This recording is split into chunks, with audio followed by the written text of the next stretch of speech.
જય માતાજી ભાઈઓ 365 એક વર્ષના ચેલેન્જનો 287 દિવસથી સવારમાં રનિંગ કરી આવી ગયો છે ઉનાળો તો પરસીવો એક નંબરનો આવવાનો છે। પછી કસરત કરી જેમાં 20 કેજી સાથે બાયસેપ કલના સેટ લગાયા, સ્ટ્રેટ બાયસેપ કલની કસરત કરી, ડમ્બલ કલના સેટ લગાયા, હેમર કલની કસરત કરી, ક્લોઝ ગ્રીપ બાયસેપ કલના સેટ લગાયા, 15 12 10ના રેપ 3 સેટ લગાયા, રિવર્સ કલની કસરત કરી। બાયસેપનો અંડાકાર ભાગ જલ્દીથી મોટો બને છે। સવારમાં કસરત ખતમ કરી ચાલ્યા કરી આવી ગયા ખેતરમાં ચારા માટે।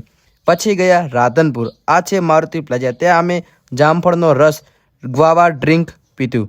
આવી ગયા વાળ કપાવવા માટે, આપણે નથી કપાવવાના, મારા મિત્રને કપાવવાના છે એટલા માટે આવી ગયા। કામ પતી ગયું, ચાલ્યા કરે। જય માતાજી ભાઈઓ, બધા ભાઈઓ સપોર્ટ કરતા રહેજો, તેમજ આપણી આઈડીને પણ ફોલો કરી દેજો। જય માતાજી ભાઈઓ।